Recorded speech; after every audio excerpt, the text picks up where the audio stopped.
Hi, everybody. This is Manny Aragon from the Rolf Workshop Center for Structural Performance, and today we have a special treat for you. I have a colleague on the line, Heather Hiniker of Ascent CVAC in Orange County. And Heather works primarily with, all kinds of folks, but today we're going to talk more about endurance athletics. So one of the specialties of what she does is help endurance athletes, and correct me if I'm wrong here, Heather, really improve their endurance and their performance capability over not just the short time, short burst period, but the more endurance level duration of whatever athletic they're doing, whatever sport. So let me tell you a little bit about Heather, because I've known her for a few years now, but you probably haven't. Heather is the CEO of Ascent CVAC, like I said before, Newport Beach. She has been involved in CVAC for about 5 years, and I think Heather, the technology's been out for maybe about that long, or maybe a little bit longer. No, the technology's actually been around for 30 years. It was originally developed for thoroughbred racehorses that were getting ready to be put down, and once they started testing on them, not only were they not put down, but they were actually beginning to race again. As the CVAC stand now in the pod form, it's been around for about 15 years, and under the current configuration of the corporation and the manufacturer, it's been about 10 years. So I'm a newbie compared to how long all of the folks in Temecula have been around.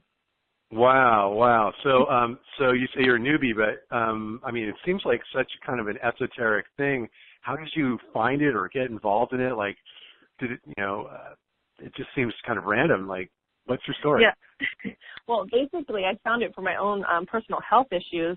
I was introduced to a gentleman that had one of the very first CVAC pods in Orange County at a party through a mutual friend, and he was discussing this pod that he had heard that helps for inflammation, and he was going over all of the different applications for the sports performance and everything, and he was going over a particular study for chronic pain that struck me because I was diagnosed with rheumatoid arthritis about 7 years ago. At the time when I found CVAC, I was about 2 or 3 years into my diagnosis, and it was becoming pretty debilitating, right? I wasn't able to use my hands or wear shoes or even lift my arms. So at that point, I was really willing to try anything, and I figured I had nothing to lose by sitting in a pod.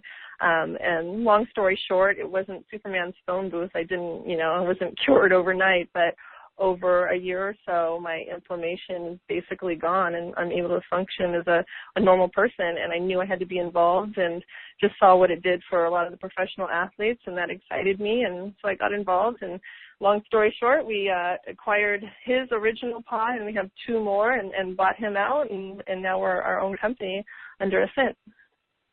Wow. So this is intriguing. You've mentioned the pod, you've kind of mentioned what it did for you, but what exactly is the process? Maybe you can start by telling me what CVAC first of all stands for, because it looks like an acronym, and then like what happens when you do CVAC? Like what's the physical, to get in the pod? Do you stand next to it? Like, what do you do? Okay, so basically CVAC stands for Cyclic Variations in Adaptive Conditioning. And basically the CVAC process applies precisely composed rhythm-based changes to pressure, temperature, and air density. The changes in pressure are similar to what you'd experience when you're actually working out. So you have waves of tension, relaxation, that are consistent with breathing and muscle contraction that happens when you're doing strength training or interval training. So in other words, CVAC's kind of like a effort-free physical conditioning. You actually sit inside a pod that is pressurized, and people come, I don't want to jump ahead of myself, but usually people get a couple hours exposure a week. And I don't know what questions you want to ask me, if you want to ask other questions or if you just want me to keep going. Sure, yeah, keep going, and, okay. and as they come, I'll ask them, because there's good. There's sure to be more. A lot of times people compare CVAC to a hyperbaric chamber. When they see it and they see the pod shape, they think, oh, is that a hyperbaric machine? And it's totally the complete opposite. So you have hyperbaric machines, you have the hypoxico training system, you have altitude tents, and what all those have pretty much similar together is they're at a static environment, okay? There's not anything that's ever changing. With CVAC, not only do you have the altitude aspect of it, but you have so much more. There's many dynamic continuous changes in pressure and temperature and also the density of air. And this takes advantage of the body's adaptive nature. So just as the body adapts to environmental and mechanical stresses like in exercise, it adapts the same way to CVAC.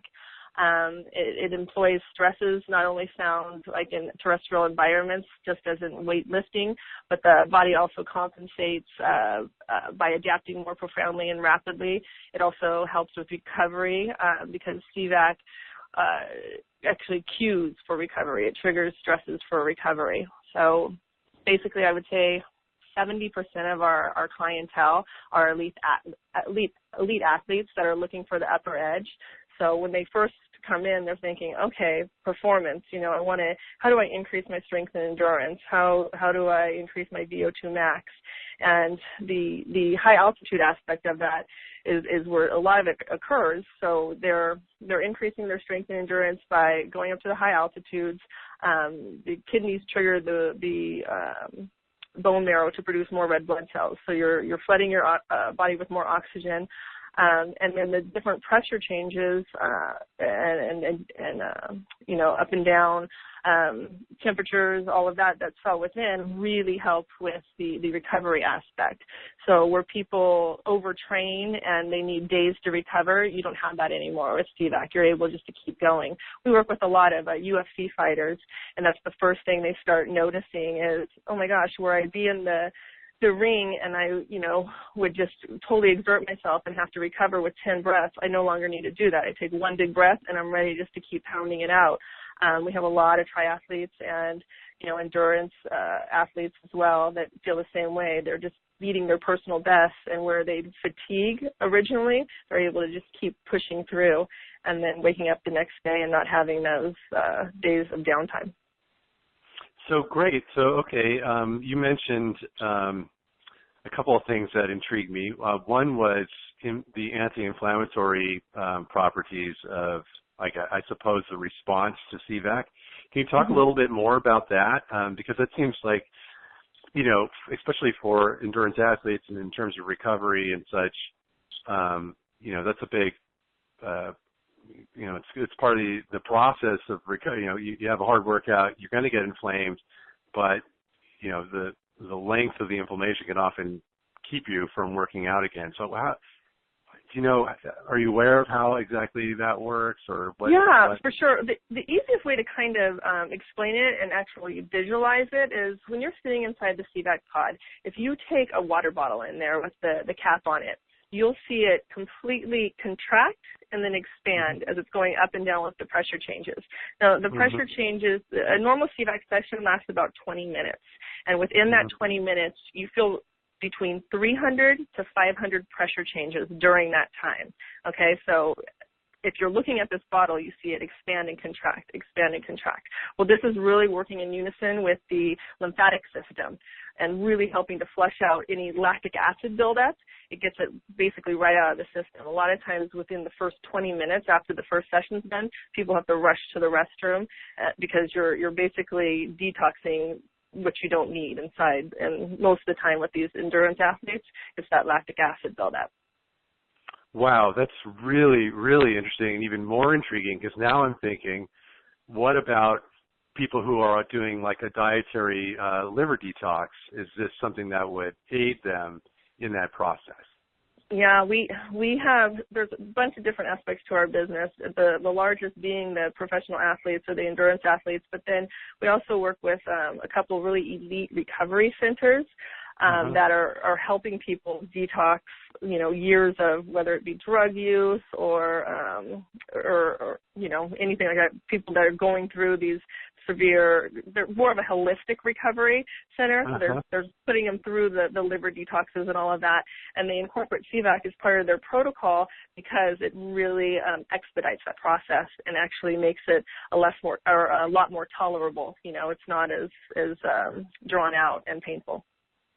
So interesting. Okay, well, I won't go off too far off on a tangent because it sounds like I could, but maybe we'll have to have another interview where we talk more about detox and things like that. But I suppose, in terms of recovery, it's totally relevant, and especially for endurance athletes, one of the things that I actually recommend for people is a periodic metabolic detox, and so I suppose if you're doing that on a regular basis, it would just be that much more powerful for the athlete or for anyone, actually. So neat. That is so cool. Okay, so we talked a little bit about benefits. Are there any other reported benefits of CVAC that I missed or that we didn't go over that people would want to hear about? Yeah, I mean, so obviously the enhanced stamina and athletic performance, accelerated weight loss is for people that actually have weight to lose. The weight loss happens faster. That was actually happened with my very own mom. So when she first started to use CVAC, she was about 45 to 50 pounds heavier than she is now. She didn't incorporate anything else but CVAC, and she lost the weight it wasn't really fast, but a year's time.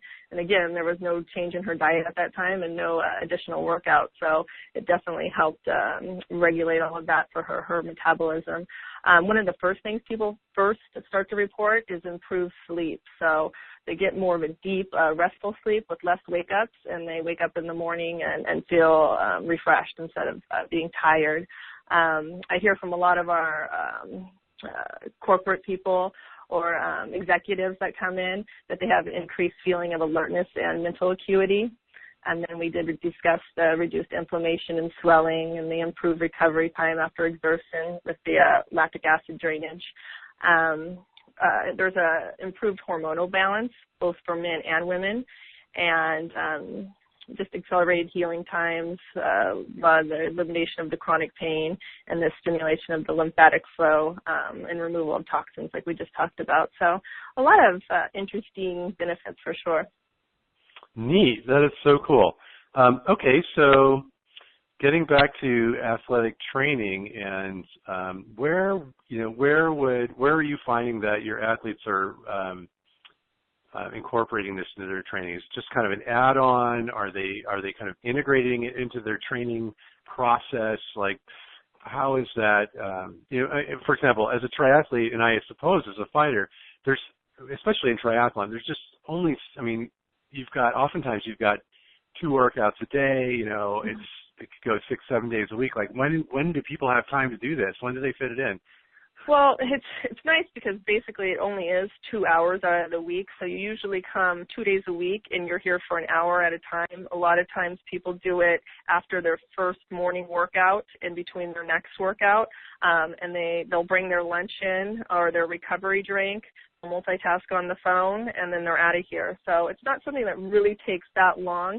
A lot of the triathletes and even our fighters will start coming about 8 weeks before a competition or a race, and they'll stay through the whole season, and then they'll take a little bit of time off, over the holidays or whatever. It's usually our slowest time, so I know people are on rest time during that time, and then they'll start back up.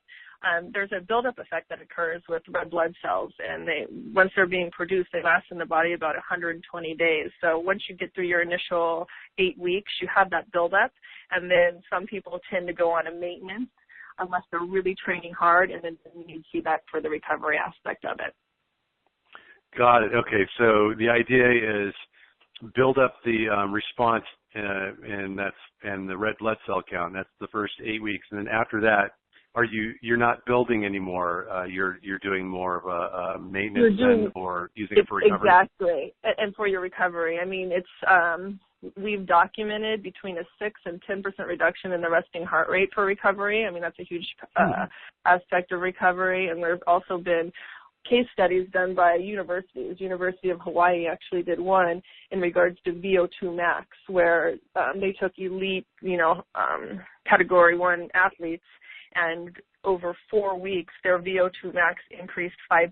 And that was only 4 weeks. And those were people that already had pretty high VO2 max. There was also a study that just took the regular person, and over 4 weeks, their VO2 max increased by 20%.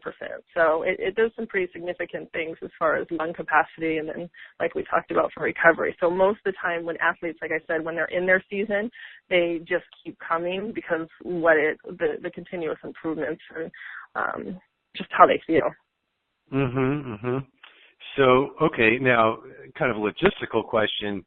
Do you say somebody's coming from far away? Does it make any sense to try and come for 2 hours straight, or do you recommend 2 1-hour sessions as opposed to 1 2-hour session?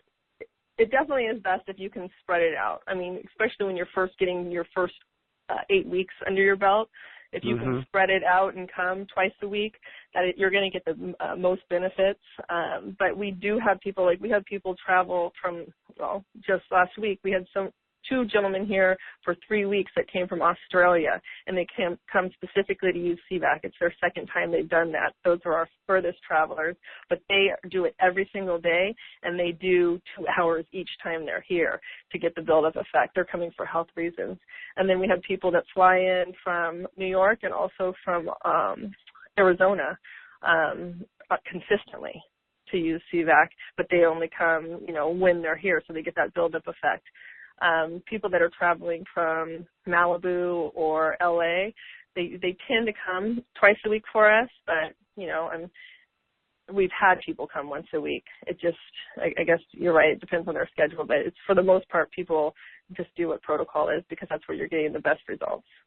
Okay, that makes sense. Now, is there any reason why a person wouldn't do CVAC? Like, are there any danger spots or reasons why contraindications, medical conditions, or things that would keep people from doing this? That's a good question.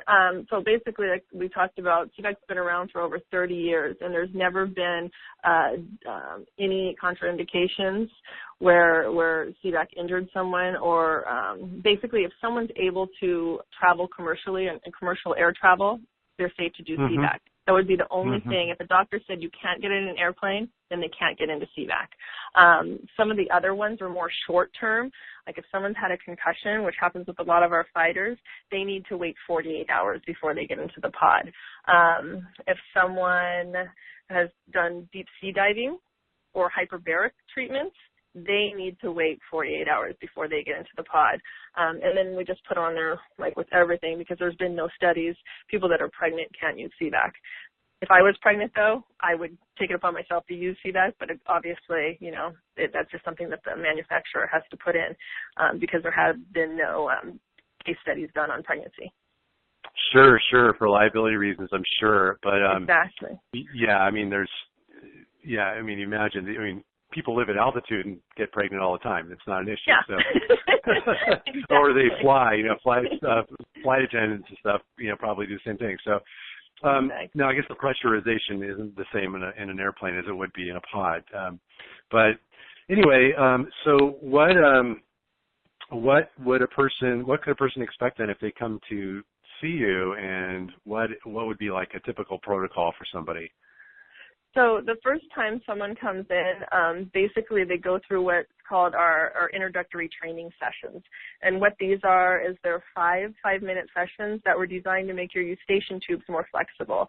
Because just like with an airplane or going up and down a mountain, you feel those pressure changes in your ears. But instead of it happening once or twice, it's going to be happening 300 to 500 times. So we have to train you in order to know what the sensation is going to feel like. And then your eustachian tubes are flexible like a balloon, and they keep stretching. So once you get them to a certain point, they basically clear on their own. but we get you to that point. So their first appointment consists of those 5-minute sessions. They start around 3,200 feet, and by the end of the fifth, they're at 10,500 feet. We give you a presentation beforehand just to explain the process and just kind of tell you what you're going to experience.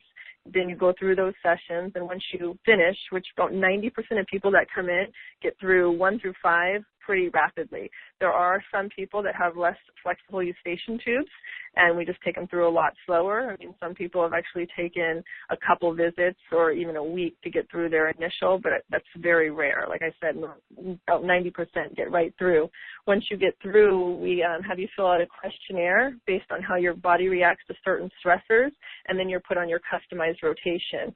And usually on your first visit, you'll do your first 20-minute customized rotation, and then you'll decide if you want to come 2 times a week and do 3 sessions each time you come, so you're here for an hour, or we have some local people that come 3 times a week and they do 2 sessions each time they come, so they're here for about 40 minutes. And that's basically it when your first experience. We always keep you really hydrated with great water that we have here, and we ask that before you come, you eat, just in case you're prone to low blood sugar, and then try not to eat any dairy products that might cause congestion. That's actually something that I was going to ask about. What about folks who have sinus issues or, like I suppose sinus issues and clogged ears? Is that something that clears up in the first session for a lot of people, or? Not for the first session. Those people are 10% that we have to take through very, very slow. But once they get through it, CVAC is like one of the only known things to even a lot of local doctors. A doctor that works at Hoag, ear, nose, and throat doctor, that says it's one of the only things he knows that actually gives the ear a workout. So we get people in here that have, say, tinnitus, which is that constant ringing in the ear, and it takes care of that and makes that not occur anymore. Also, we've we've had clients that have come in for their Meniere's disease, and because it's kind of exercising the ear, it takes care of that as well. So those people tend to take a lot longer going through their intros, but we've never had where we can't get someone through them. And then, we have a couple clients that have had severe sinus issues their entire life, and a couple of them have been coming to us for a couple of years because over time it's taking care of their allergies and sinus issues. So now, in Meniere's disease, for everybody out there, I believe, and correct me if I'm wrong, that's where you have crystals in your ears that get loose. Is that what happens, and then they get dizzy? The dizziness, yeah. So I don't know.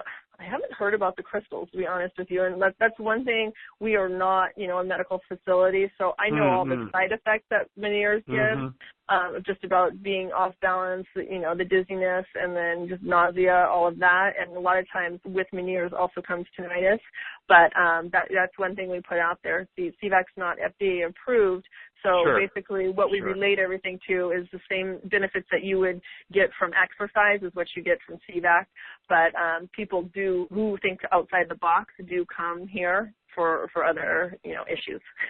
Which is cool to see. Sure. Well, as we say in my clinic, as the body gets working appropriately, then the problems tend to go away. So exactly. I suppose if you're working out, your body in so many different ways, then it becomes more fit, and disease and imbalance don't really have a place anymore in the body. So wow, that is so cool. I've kind of learned so much more about this than I already knew, which wasn't much. And I've sat in the pod, and it's totally cool and all that. But this is like intriguing me to find out more about this. So anything else that people should know out there about CVAC or about the process or how it applies to athletic training or what kind of benefits they can get? No, I mean, just, anyone that wants to see case studies, like from the University of Hawaii, University of San Diego, Stanford did something, I'd be happy to share, but it is a proven technology that definitely increases your strength and endurance and definitely aids with recovery. So anyone that's willing to think outside the box and wants the upper edge on the competition, I would say give it a shot. And like I said, it's only a couple hours a week, so it's definitely well worth it. Awesome. Well, I'm going to put your contact information in the show notes, but do you have a website that people could look at if they wanted to? Yes, for sure. Our website is www.ascentcvac.com. Ascent is spelled ASCENT, and then CVAC is CVAC.com. And we're located right off Irvine Avenue in the 73 in Newport Beach.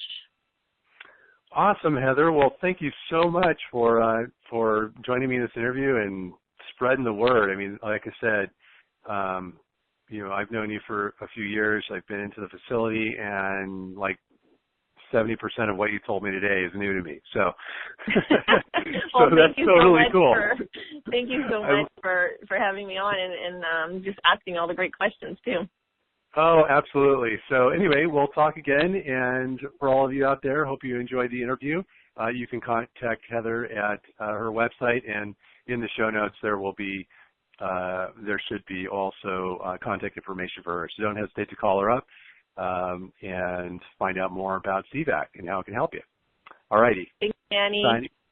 Sure thing. Signing out here, Manny Aragon.